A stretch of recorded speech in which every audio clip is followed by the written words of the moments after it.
The future of our societies depends on the individuals in them. It's a given, but one of the things that implies is that there is going to be a balance in what individuals in their language capacities are able to do and what it is that the societies can benefit from these language and cultural knowledges of the individuals. This is a huge question and an important one for our future and for the peace of the world. My guests this week are Michele Aoki. She's the Advocacy Chair for the National Council of State Supervisors for Languages and the former World Languages Program Supervisor for the Washington State Office of Superintendent of Public Instruction. Veronica Trapani is also my guest this week. She's the Associate Director for World Languages and International Education for the Office of Superintendent of Public Instruction in Washington State. And this podcast, in which these two wonderful guests engage with our future together and the encouragement of individuals and the success of societies, is brought in partnership with Avant Assessment. We'll talk more about Avant and its work and its support for this podcast, for these individuals, and for language instruction as a whole as we begin the conversation. One of the real benefits of being in language education and being in the life of language is that you get the coolest people to talk to.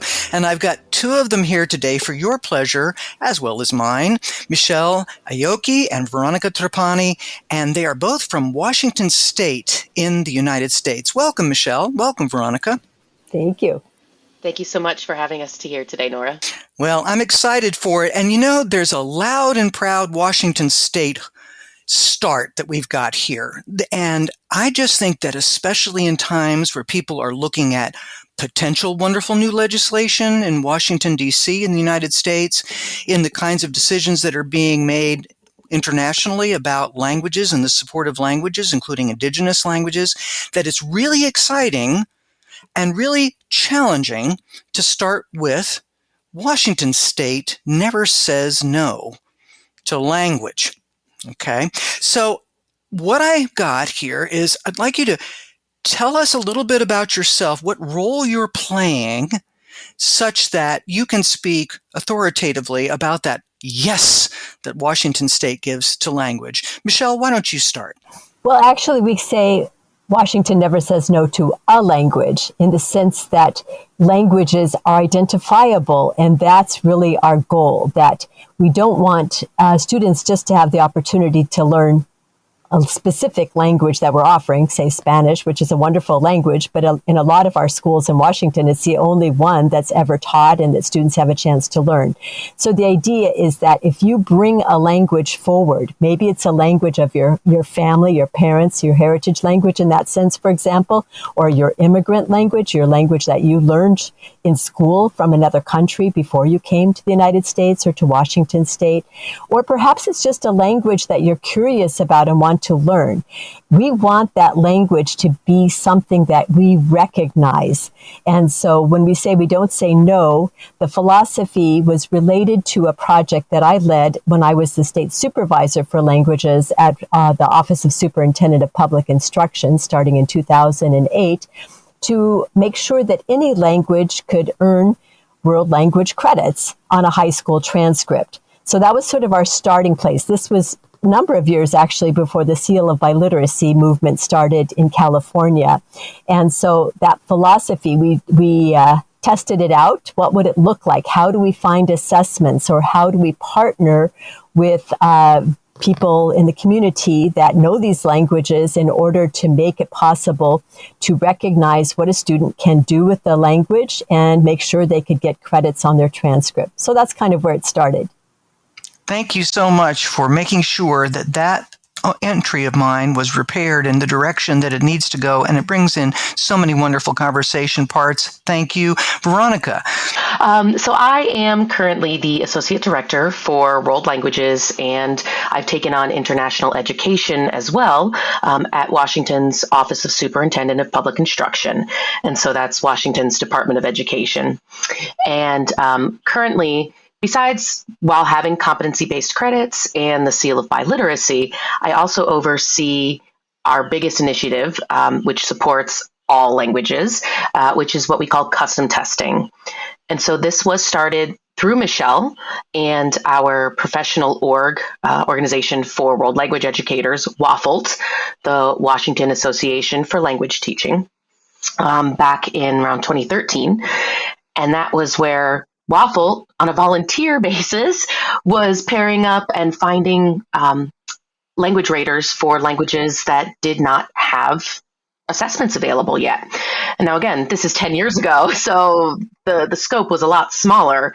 And even if there were proficiency assessments, a lot of them were geared more towards professional, post-secondary sort of deals, not K-12 students, more specifically, maybe 9-12 students. So when that was going on, we were able to pass it to OSPI in 2021. So, WAFLT handed it for 8 years, but there's a lot of logistics that go along with that. And so we were able now to have a contract with Avant, and, we've been working in some partnerships, and that's how Washington is able to offer the seal in 88, 90 plus languages, ones that are sometimes available through other assessments, but that maybe aren't geared towards that K-12 maturity, or a little bit harder to work with when it comes to some of the legal things like individualized education plans for our special ed students, different things like that. So we've been taking them on for custom testing. But yeah, last year we had 99 students. We were one below 100. We had 99 students earn a total of 330 credits in languages that don't have any other assessment.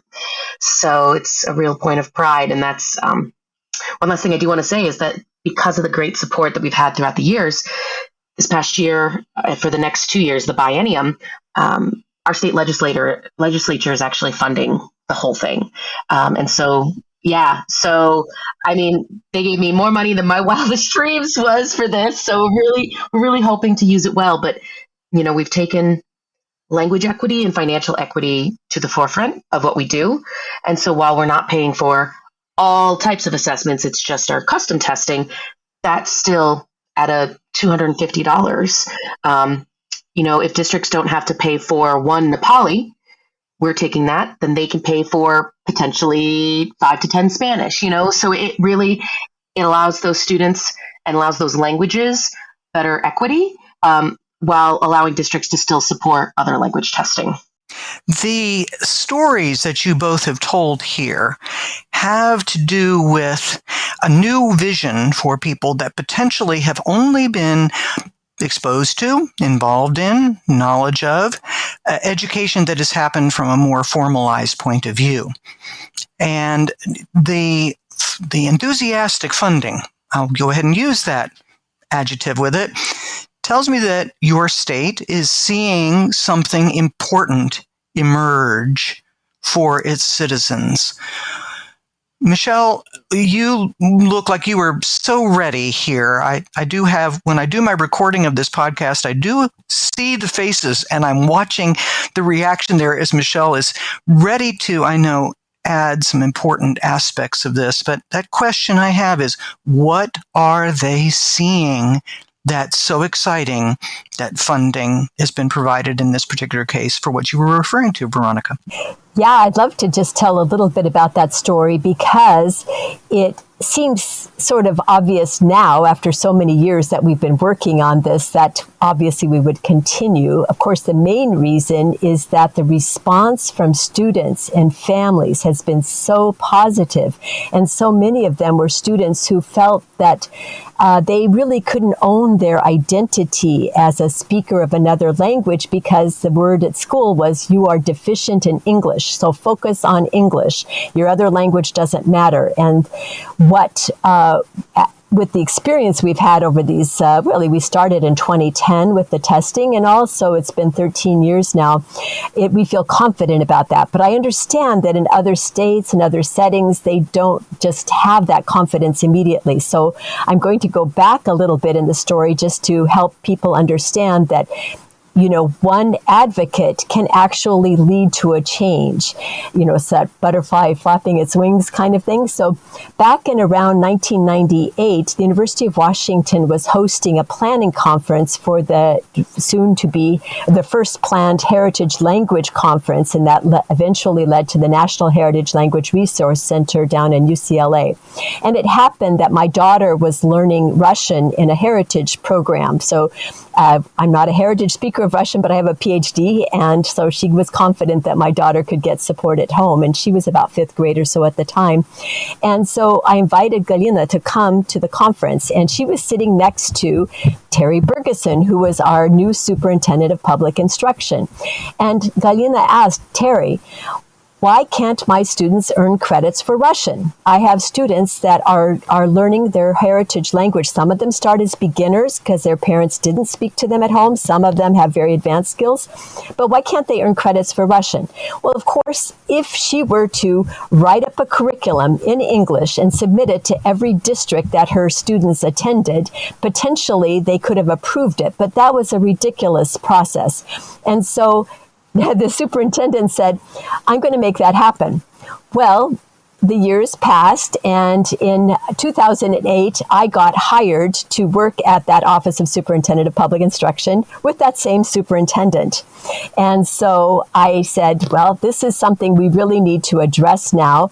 And my partner there was someone I had also worked with on a testing project, an assessment project around 2000, with the Higher Education Coordinating Board. So the idea was, could they use performance assessments, data from students actually producing something in math or language arts or world languages to use for college admissions rather than some kind of standard test?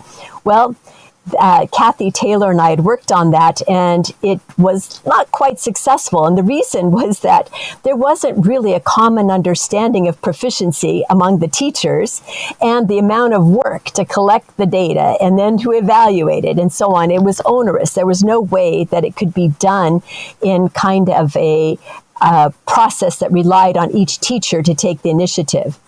But things had changed, and what I had been involved with in the early 2000s was the starting of a number of dual language immersion programs. And so we had started using assessments, and we actually contributed to the development of the first Japanese standards-based measurement of proficiency, or STAMP test, that Avant Assessment developed. It was even before Avant existed. It was with CASELS, the Center for Applied Second Language Studies.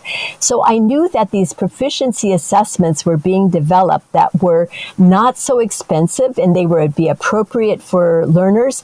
And so we put forward the proposal to use those assessments to establish a proficiency level for students who could then earn credits, even if they had not studied the language in a school setting. And so that was the first project we did. And that work was actually, that research study and the piloting of these assessments was actually funded by the Gates Foundation, the Bill and Melinda Gates Foundation in Seattle, to the State Board of Education. That led to us creating the model policy and procedure for districts to offer competency-based world language credits. And that was the foundation. And I always encourage states to not just rush into the seal of biliteracy without also thinking about making it possible for students who maybe don't have the level required for the state seal to be able to earn credits at least. And that's what we did. And so we got that launched. And then that led to interest in a second grant that I actually was the project manager for at the Office of Superintendent of Public Instruction from about 2012 to 2014. That was a Gates Foundation grant to work specifically on outreach and developing the communications tools for families and the processes for districts to offer the testing. And we did that for 7 very diverse districts in the South King County area. So Seattle, South Seattle, and then a number of other districts that were there. The great thing was that when you get, a $500,000 grant from the Gates Foundation, your state office, your legislators, people notice. They must think it's important if they're funding this. But what really was convincing was our success. Out of that effort, probably 2% of all the students, hundreds of students who tested over the 3 years of the grant, did not earn even 1 credit. Usually it was because they didn't have any writing experience in their language. Otherwise, all of them were earning at least 1, 2, 3, or 4 credits. And about 50% of them, close to 50%, were earning the 4 credits, which is what later got established as the level for Seal of Biliteracy. And we were covering a wide variety of languages. So I have to just say that it was a big infusion of money, a project, accountability, and reports. And we worked with Ed Northwest to do a research report that involved meeting with the families, getting videos and things like that, where we actually heard the stories from students, for example, who would talk about, when I found out there was this test, I didn't want to tell my parents, so I just took the test. And when I came back and I earned all these credits, they were so proud, they were crying, things like that. And so that was the foundation that then led us to work on bringing in the Seal of Biliteracy, because we saw as the seal was being introduced in California, for example, New York, other places, they were tending to rely on things that were always available in the school, like seat time credits. If you had 4 credits, you can get the state seal in California, for example, although that's being changed there, I believe now. Or if you can pass an AP exam, for example, IB, but advanced placement, international baccalaureate are not widely available. And so we knew that because of our philosophy, never say no to a language, that we could guarantee that the state seal of biliteracy in Washington could be introduced in the most equitable way possible. And I do use possible. It's not perfect, and it's never been perfect, but we have decided to make very good, the benchmark as opposed to perfect. Very good instead of perfect. And what a encouraging story. And thank you for that foundational story and the various pathways that it reflects. Veronica, when you're working with this system and we're in it and grow with it and be in it and now are taking it forward, what are the things that you hear in that history? And where is it that you are working now? What kind of insights are you providing about the ongoing commitment? Yeah, so when we talk about never saying no to a language, these are all languages, right? And a lot of times working with our tribes. So we have 29 federally recognized tribes here in Washington, and they have languages. And, we wanted to make sure that tribal students are also able to earn the seal of biliteracy. And so a lot of work has been done partnering with our Office of Native Education. We're really, really lucky to have an amazing ONE, and now we have a tribal language liaison. So truly making sure that it is representative of all. And so, even some of my work deals with how do districts work with tribes? I always pull in the Office of Native Ed. My motto is nothing about us without us. So again, I know that is a community that I respect, but that I am not a part of. And so I can't just be working on behalf of them. I say, here are my resources. You use what you need. And if they choose to take it, that's great. And if not, then that's also part of tribal sovereignty and things like that. So really working to remove barriers on the back end that would prevent things like, tribal languages and things like that. Because as we have gone forward with the seal, at first it was just AP or not just here, it was never just AP, but I'm saying that that's what school districts were seeing, right? The easiest way possible for students to earn this, what they already had. So now when we think of equity, it's going beyond that.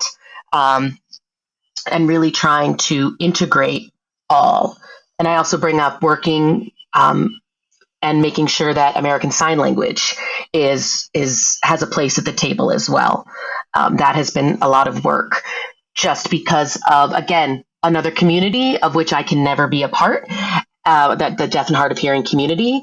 And so we have native users of ASL, but we also have children of deaf adults, right? CODA. And we also have second language learners of ASL. And how do you represent all of them while making sure that not one single one is getting, a higher preference, or which tends to happen when we look at our second language learners. So that was also some big part. Some of what I've done now as coming in is just making sure districts know that, yes, this is available for those students. Honoring as language sovereignty and honoring and validating that, while also understanding that a lot of people on the outside just see language in a human capital sort of way. So it's a balancing edge, right? Really making sure that you're validating and supporting the communities while also saying, hey, this is a skill. This could be potentially monetized. How do you balance both of those? I really appreciate, there were so many words that you just worked with there, Veronica, that were in my mind. And when you just did that balancing part, because I had a feeling, almost a visual, of you standing in the middle and thinking about and taking time, breathing, taking some space to notice who is around us, who is trying to be engaged, where are they being left out, where are their identities. So there's a lot of this humane aspect, the humanity of the individual or the small groups or even fairly large groups of speakers of particular languages. You've also then tapped on the practical application of language, which is where sometimes folks that, I won't say they don't buy into the humanity of it, but they think of it as where's this going to go? How can it help our whole society? Would you, Veronica, spend just a little bit more time then talking about how you and how those you work with approach this balance of, this means everything to an individual, but it also means everything to everybody else? Yeah, that's a really great segue. So Washington has 3 graduation pathways. This was, I think, started in 2019, and they've since really defined it. So students can take kind of 3 different pathways. You can have your more traditional college or university prep. You also have a career and technical education pathway, and then there is kind of the military focus. And so each one of those pathways has different assessments that are needed to pass for you to graduate. So the traditional, and I hate saying traditional even, it's just the college prep pathway, I guess. That's you're needing English through ELA and math scores through SAT, ACT, Smarter Balanced. For your career technical ed, you have to earn 2 credits in a single program, and generally a lot of those lead to some IRCs, industry recognized credentials. And then for the military pathway, students take the ASVAB, right, the Armed Services Vocational Aptitude Battery. And now we know traditionally who are the students that are pushed to take language. It's not usually our CTE and our military focused students for whatever reason. So part of that, of looking at language as both validation but also skill, is really integrating language into all 3 pathways. So this is something that it's an initiative that I've been working with the American Translators Association, and is getting programs like CTE programs for translation and interpretation into skill centers and CTE programs in our districts. One of the most amazing parts of living in Washington and having our amazing superintendent is Chris Reichdahl. He is so supportive of language. He has this huge push. He wants every student to have access to dual language education by, it's either 2030 or 2040. And we've changed some things a little bit, but the goal is truly to do that. But a lot of those programs do start at the K level, right? Kindergarten, and move up through 5th grade. And then you want to build up as you go. And I see a lot of my work is, what do we do when those kids get to high school? So some of them are going to want to continue and learn more about that language. Some of them are going to earn their competency-based credits and probably never want to set foot in a language classroom again. I hope that's not true. But again, we have to recognize that there's all types of interests. Anyways, and then there are some who are going to want to see it as a language with specific purpose, right? They have a need to use that skill in a way that both honors their community, but they can earn that money from it. And I think that is kind of where we've seen some drop off at sometimes the university level, where it's like we study language because we love language. You know, I was a German major, and I loved it, and I love German. But when I taught middle school German for 10 years, and when I asked my students, they were taking German because they wanted to be stationed there in the military. They their parents worked for some of the big 3 car companies. They wanted to go, auto engineering. They had a purpose for the language outside of just studying the language. So that's why, to honor both of those, it's, yes, you can study and read literature in Spanish or, in Chinese or whatever you're looking at, but you can also see that there is a way to use that in your future career. And truly, I think that's another reason why we were able to get so much support, is that it both honors students, but it also is really good for the state of Washington to have these students that have the ability to work and earn money with their languages as well. So like when I talked about that balance, it's providing opportunity. To me, that's the biggest part. Yeah. That's fantastic. Thank you so much, Veronica. Michele, what are some of the thoughts as you are listening to Veronica's discussion here? Yeah, that's why it's so fun to be able to play off of each other, because Veronica is absolutely right. We are so fortunate that we've had a visionary superintendent for the last number of years who has set these very big goals. And then he has empowered the people in his agency to collaborate and work together in ways that weren't happening before. It used to be, for example, when I was at the state agency, that, okay, I'm over here, but I'm world languages, and we're over here and we're bilingual education. Bilingual education meant, how do you get people to forget their language and learn English, basically. The focus was only on getting to the English. And if you could show that maybe your English would be better if you also had access to your language for a period of time, okay, then we'll do something, but we'll get rid of that crutch in a sense. We don't think of that anymore. And that department is now multilingual learners, and the opportunity to see that, and I do see this in Superintendent Reykdal's statements whenever he speaks about it. His vision is not just, this is a solution for all of our immigrant kids or kids that have other languages at home. It's a solution for our state. Every learner should have a chance to learn another language, at least 2 languages.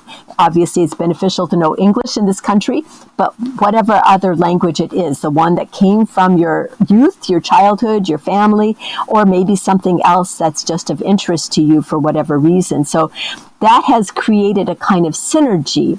And the power of the competency-based credits and the seal of biliteracy is that it's been kind of like that carrot that kept students going forward, realizing that we don't want you just to have, say, a dual language experience in elementary and then you're done. No, it's like the meaningful language that you will now learn that was useful for the rest of your life beyond your household, your home, is the language that you learn from academic things that you're exposed to at the middle and high school level.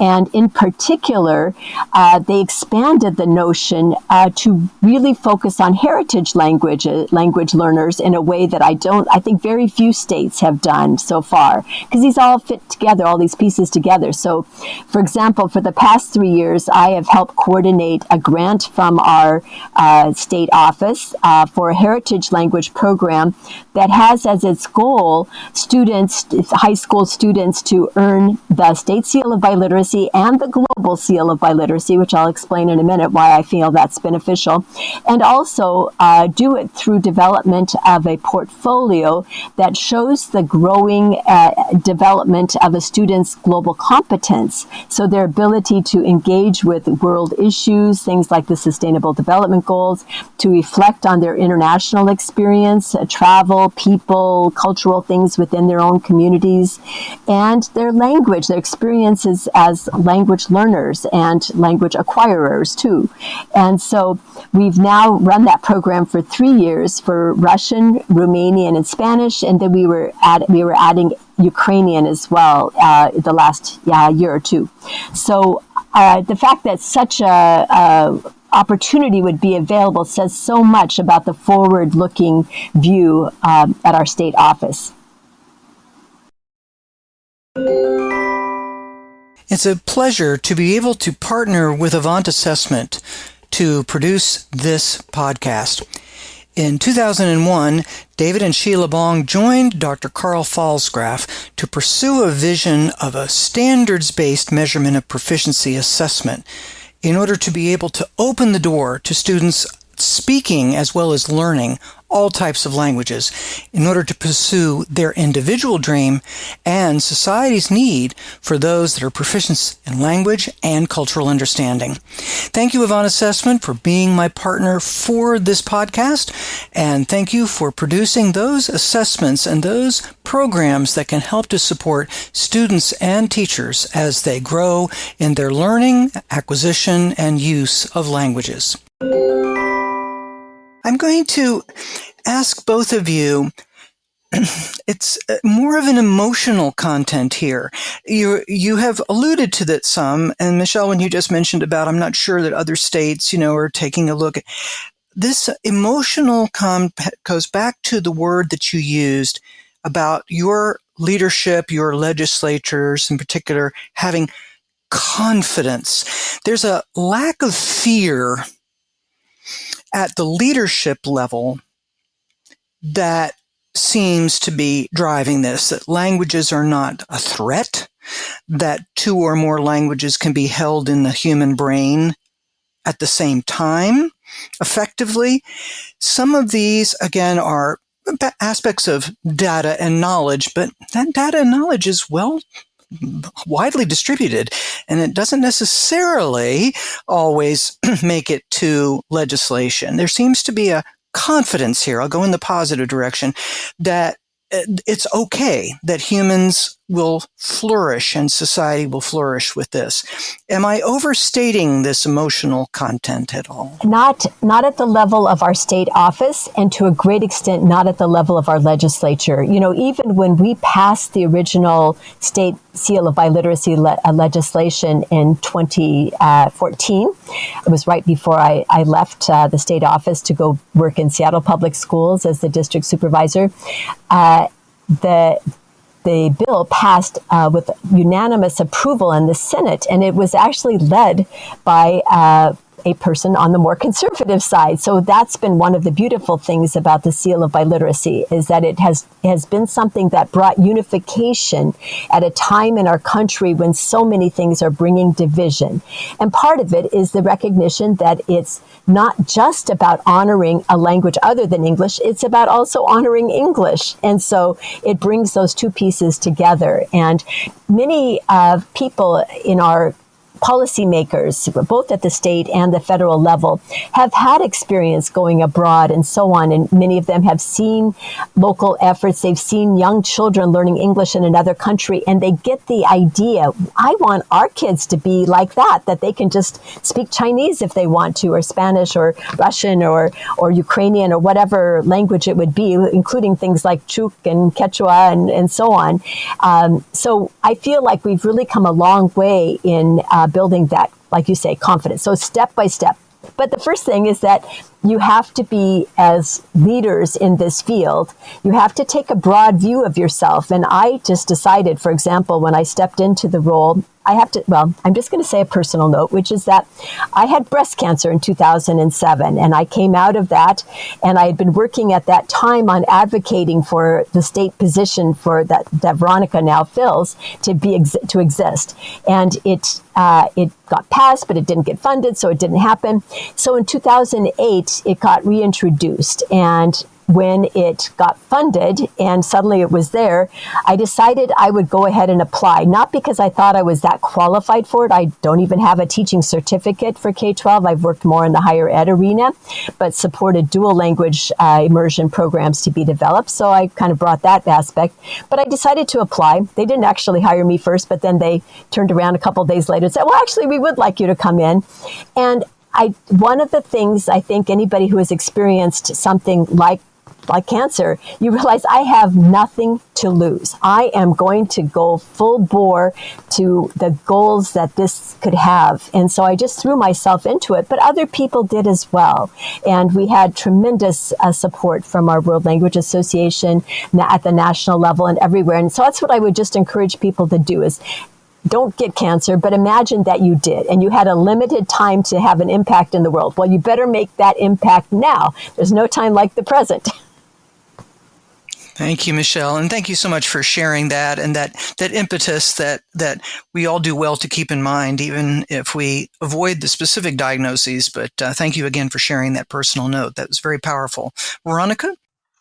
So I also think about the fact that Washington is a state that we kind of are divided, almost literally down the middle, with some mountain ranges. And so we have Western Washington and Eastern Washington. And the confidence also comes from, I live in a more rural area. And so sometimes I do hear the issues that plague our small districts, right? When you have 78 students total in the whole district, how do you support them this way? Something that's a little bit different than you might hear coming out of Seattle. And so really, I have learned how to talk to them too. Part of it is looking at, okay, think about if you want to go learn Spanish and you want to do welding, man, a bilingual welder is going to have twice the amount of clients to work with, right? Because there are already people who are speaking the language of the population that they need to work with, and they're the ones getting their business, And so when you frame it in a way that says, oh, I can do this, you can support also those regions where we talk a lot about custom testing supports the students that already speak a language other than English. But how do we support those who are native English speakers and don't have many other opportunities? You really, they might not have left their county. Everyone they know at the school district is related to them in some way, or their friends, that they're godparents and parents, old high school friends. So this is a way for them to also start putting that, as Michele said so nicely, a carrot on a stick.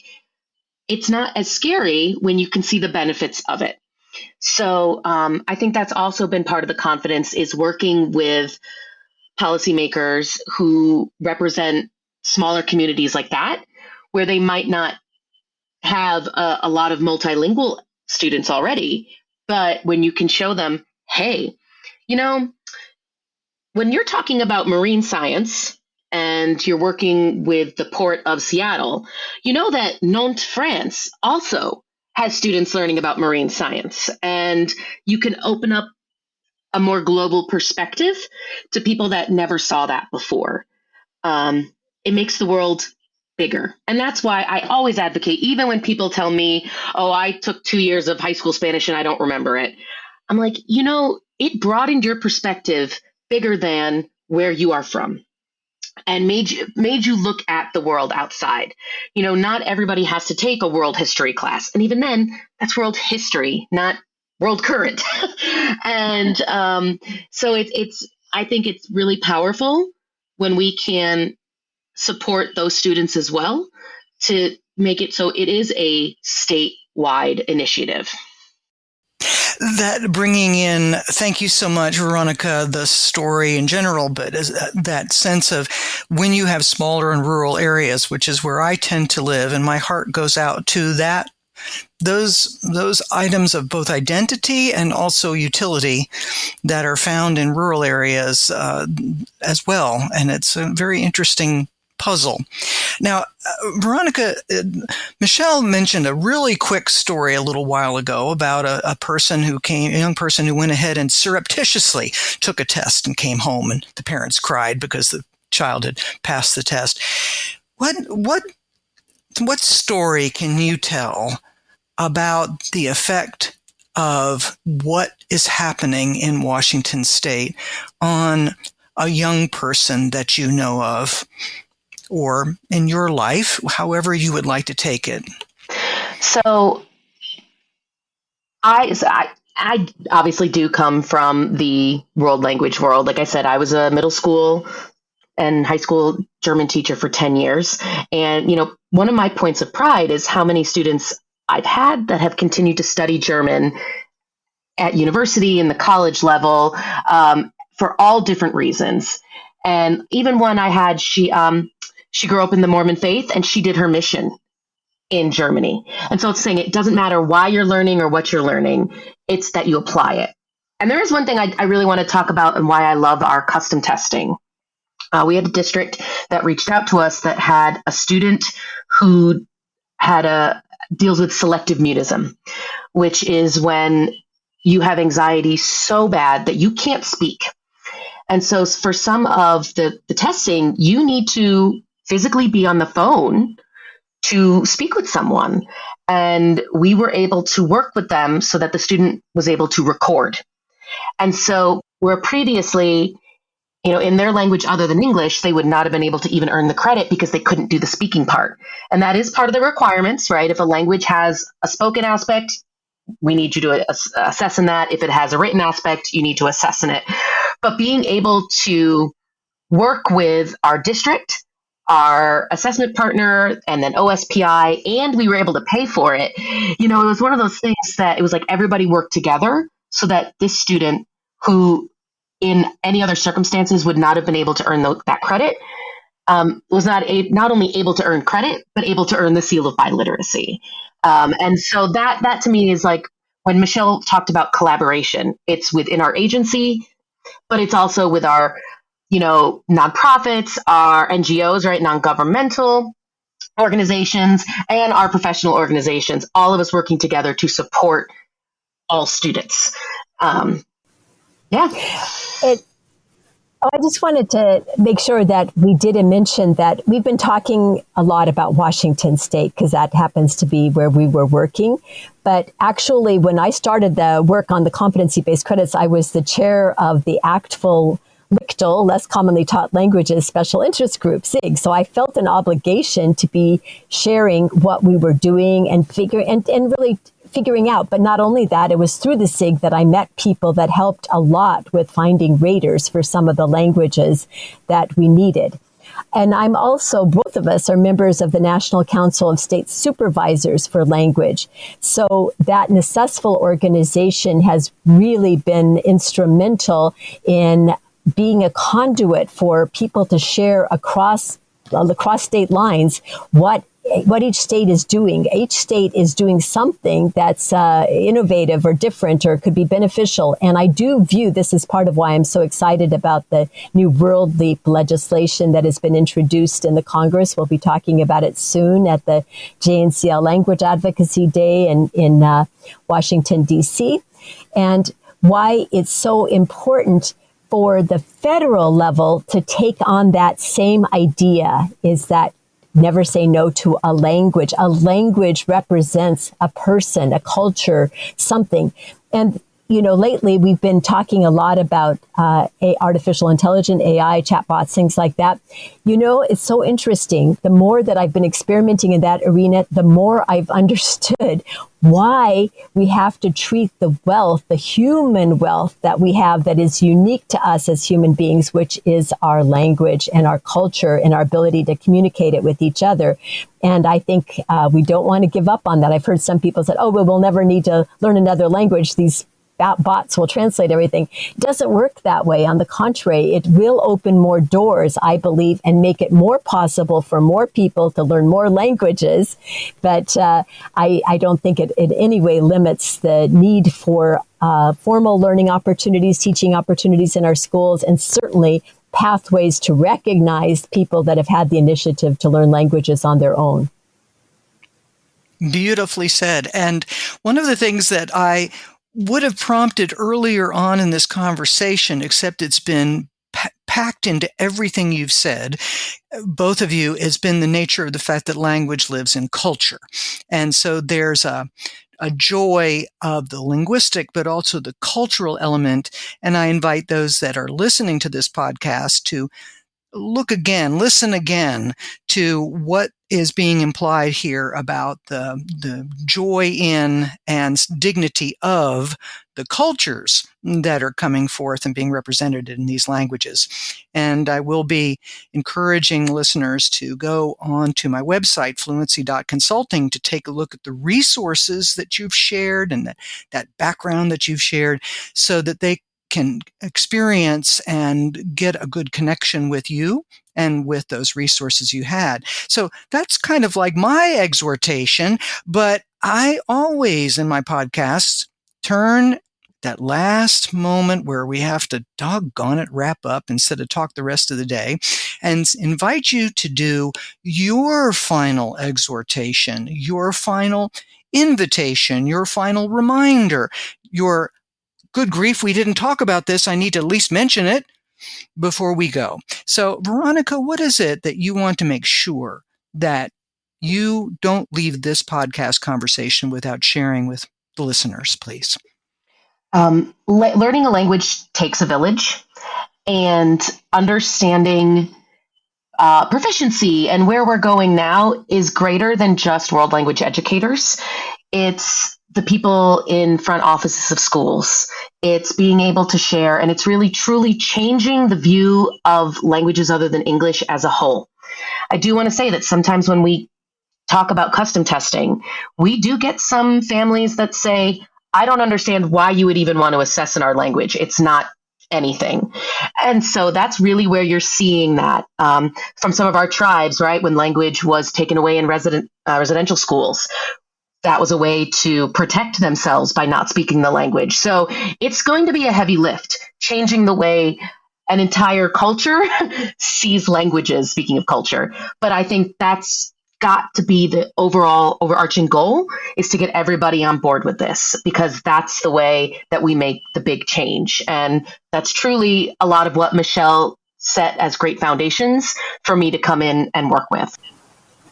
Thank you, Veronica. Michele? Yes, we've been talking a lot about assessments and tests and seal of biliteracy. It sounds like all we care about is like, what can you show that you know already, as opposed to the process of learning and acquiring a language. And I just want to make sure that I'm clear that that is absolutely as important.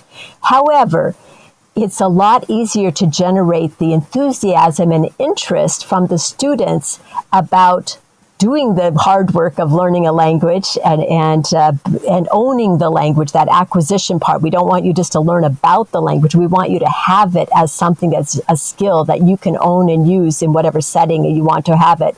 When you can see that kind of the pathways, where am I headed? And we can recognize the steps along the way. And so I think that's why it's been so important to build the framework out for the kind of the recognition. And of course, with using the global seal of biliteracy in our state, we've been able to actually recognize students at the advanced level now because global seal has several levels. Our state seal is heading in that direction, but not there yet. But our state seal, of course, is limited to high school students in public schools. And we want universal access for any learners. And that's where we feel like we've got a great combination with something that is recognized on the transcript with the state seal and something that's recognized internationally with the global seal of biliteracy. But the learning of the language and the role of teachers, facilitators, people who help connect learners to the resources that will help them achieve their goals, that is also very, very important. But it's hard for them to get the results that they want and the long-term commitment of the students unless the students see something external that says, my language mattered, my proficiency matters, somebody sees me and what that is all about. Thank you so much. You know, the reason why I have this podcast is to connect language, human language, to hope.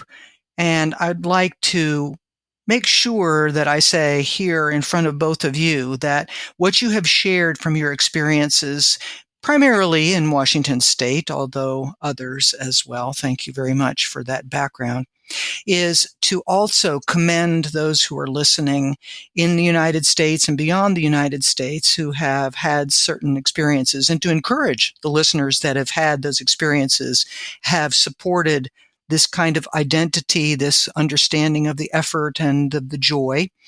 Thank you for what you are doing, dear listeners who have done this. But tell your story as Veronica and Michele have here today. And keep telling it because we really need it. We need to be able to change how people can contribute to the world and feel about their role in the world. Michele and Veronica, you guys have been wonderful, articulate guests today. Thank you for bringing that hope directly out to everyone and for what you are doing. And best wishes as you continue your work. I can't help it. I have to do this. What's the next cool thing, Veronica? Well, let's just say we're meeting with some dual credit people for university levels. We're looking at some train the trainer language proficiency statewide things. So truly, I think there's a lot of hope on the future. Excellent. And Michele, one last cool thing. A group of us in Necessful have been working on facilitated interdependent language learning. We call it PHIL, and I'll be presenting on it with Palm Welch at the ACTFL conference in November. The concept here is that in a classroom, a teacher may have students learning 8 or 10, 12 different languages. The students pick the language that they want to learn, and the role of the teacher is really to facilitate connecting them to the language resources they need to achieve their goals, but also to the expertise that a trained language teacher has about how language acquisition works and what are the elements of language and how to assist them to get down that road and that journey. And of course, that also could tie into maybe a student earning a seal of biliteracy someday. So that's the one we're working on right now. Woo-hoo. And again, that collaborative moment, come to that website and see some other collaborative links that have been provided. And again, Veronica, Michele, thank you so much for being my guests today. Our pleasure. Thank you, Norah. Thank you. I hope you enjoyed this podcast with my guests Michele Aoki and Veronica Trapani as much as I enjoyed hosting it. Thanks again to Avant Assessment for being my partner in this podcast. And please go to my website, fluencyconsulting. You'll see the bios there of my guests. You'll see their resources. And may you be encouraged, empowered, and ever more happy to bring language and culture to individuals and to society to bring about hope and peace in this world. Until next time.